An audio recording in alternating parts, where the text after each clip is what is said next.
Assalomu alaykum aziz qarindoshlar. Mushvaqtlar xayrli bo'lsin.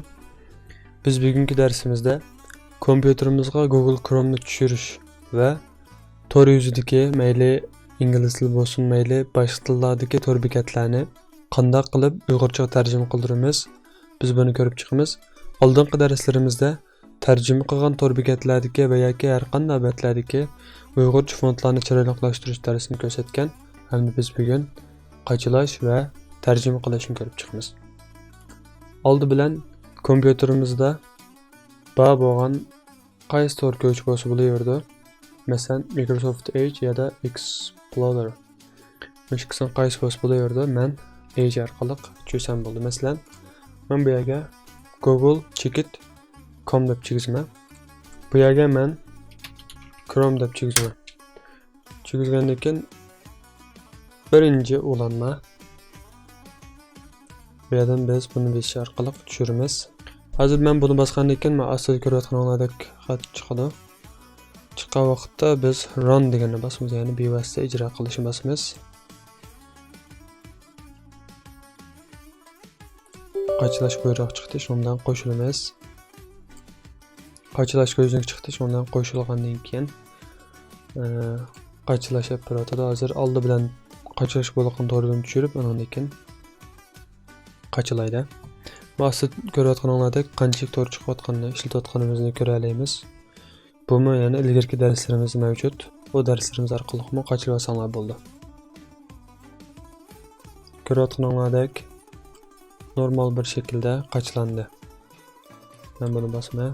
Shundan keyin bu yerda muhim, ya'ni kerakli bo'lgan narsalarni olib qolaman. Masalan, translate mapni kerak emas, YouTube Gmail. Keyingi qadam taglikni o'rlashtiramiz. Buni tanlay. Mana basayli. Hamda qaraydigan bo'lsak, biz Google Chrome'da yangi qachilganligimiz uchun hech qanday bir qistirma yoki boshqa narsalar yo'q. Qup-quruq holatda qachlangan bo'ldi. Hamda men ilgirki darsimiz bo'yicha qaranglar. Ilgirki darslarimiz bo'yicha oldi bilan Uyg'urcha xatlarni chiroyliqlashtiramiz. Ya'ni Tor yuzidagi qarasanglar Tor yuzidagi ma'lum xatlarni chiroyliqlashtiramiz.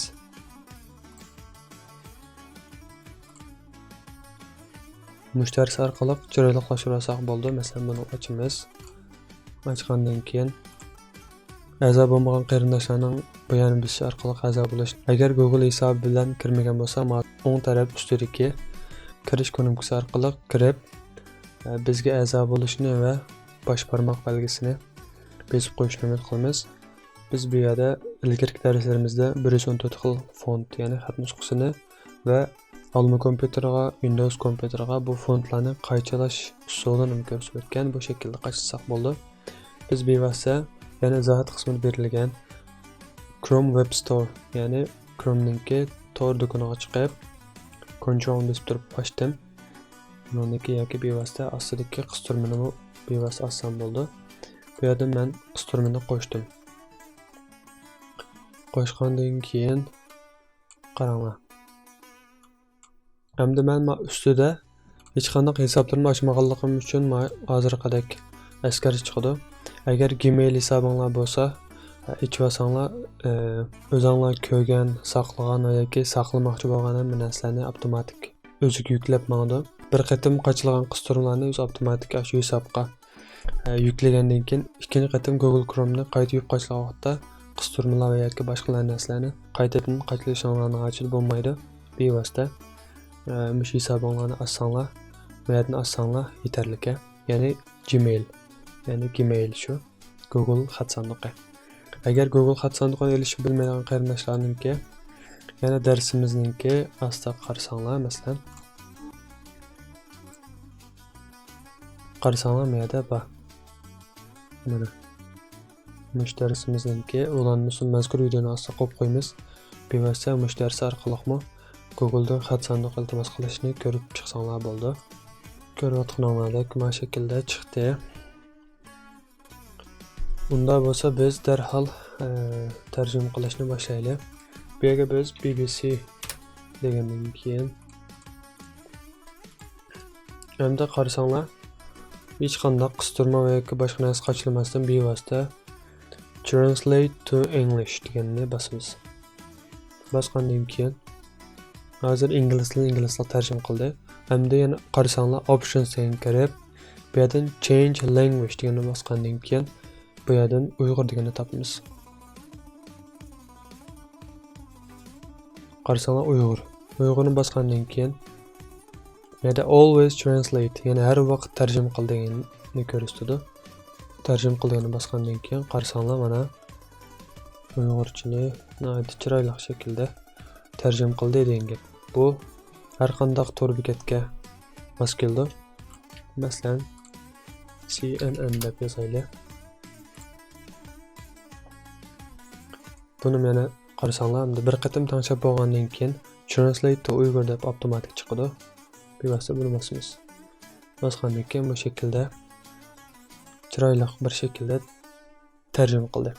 Hamda agar bu shaklda mouse'ni o'ng ko'rgisi bosgan vaqtdagidek translate degan chiqmay qolib qolsa, bevosita yana kelib bu yerdan settings ga kirib, asoq qarasanglar. Bu yerda language degan bosamiz. Bosgandan keyin bu yerda men ABM Uyg'ur degan qo'shib bo'lganligim uchun bu yerda chiqyotdi. Agar sizlarnikida chiqmay qolib qolsa, bevosita add language degan bosib, bu yerdan Uyg'ur tilini u degan tizimlik bo'yicha, qator bo'yicha tanlab qo'shib olsanglar bo'ladi. Shuningdan keyin u deb, ya'ni bu yerda bevosita translate to Uyghur deb chiqadi. Shuning bilan tarjima qilinadi degan gap. Bu birinchi usul. Ham yana bir usul, adresini ko'paytirgandan keyin Google tarjimaning bosh betiga chiqib, bevosita choplagandan keyin qarasanglar Uyg'ur deganni tanlab, bilmasanglar bevosita yana bu shaklda tarjima qildi degan gap. Ya'ni kompyuterning o'zida tarjima qilish usullari bu shaklda bo'ldi. Qarasanglar biz Wikipedia'ni tarjima qilib boqsak, ya'ni bevosita mouse o'ng ko'rgusini bosib translate to Uyghur degan bosgandan keyin buni bevosita bo'ldi. Men ma'ni ochay. Buni tarjima qilib boqaylik. Ma'ni bosanglar bo'ldi va yoki mouse'ni ustiga kelib, bu yerdan translate degan, ya'ni tarjima qil deganni bossak bo'ldi. Qarasanglar mana bevosita tarjima qildi degan gap. Ya'ni bugungi tor bekatning o'zini Google tarjimon orqali tarjima qilish darsligimiz o'shacha bo'lsin. Keyingi darslarimizda mushunga munosabatlik boshqa turdagi usullarni so'zlaymiz. Textanglar kanalimiz bo'lsin. Undan sonra darsimiz o'shacha bo'lsin. Texim ko'p qarindoshlarning foydalana olishi uchun darslarimizni o'zaro tavsiya qilib qo'yishni, texim yaxshi bo'lgan darslarni ishlay olishimiz uchun kanalimizga ergashishlar birga darslarimizga bosh barmoq bosish orqali yoqtirishni unutmag'aysizlar. Allohga omonat.